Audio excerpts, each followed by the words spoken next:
રોતી યરૂશલેમની સ્ત્રીઓ દેખી દિલાસાનો વેણ બોલ્યા. મને જોઈ નવરો બાળ તમારાને જો મારા દેવ તો એણે રીબાય રે. 8મું સ્થાન. જેરુશાલેમની રડતી સ્ત્રીઓને ઈસુ આશ્વાસન આપે છે. સ્તુતિ વચન. ઓ ખ્રિસ્ત, અમે તારી સેવા અને સ્તુતિ કરીએ છીએ, કેમ કે તારા ક્રૂસથી તે જગતનું તારણ પૂરું કર્યું.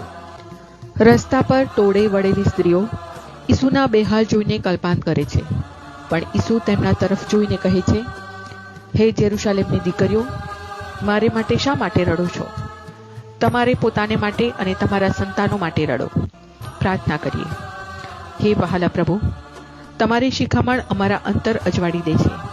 અમે સંસારની દ્રષ્ટિએ ભલે નિષ્ફળ જઈએ, પરંતુ પાપમાં પડીને અમારા આત્માનો નાશ કદી ન નોતરીએ.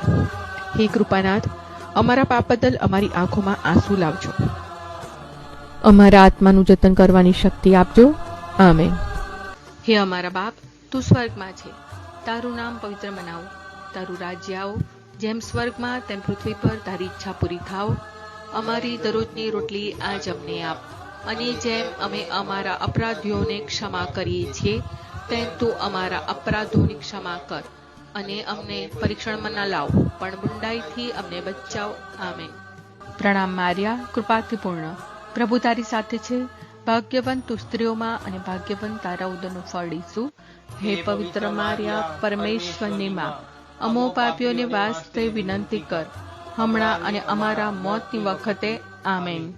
સ્તુતિ પિતા અને પુત્ર અને પવિત્ર આત્માની સ્તુતિ થાવ, જેમ આદિએ તેમ હમણાં અને હંમેશા યુગો યુગ. આમીન. ઓ પ્રભુ, મારા પર દયા કરો. ઓ પ્રભુ, મારા પર દયા કરો. સર્વ મુએલા શ્રદ્ધાળુઓના આત્માઓ પરમેશ્વરની દયાથી શાંતિમાં રહો. આમીન.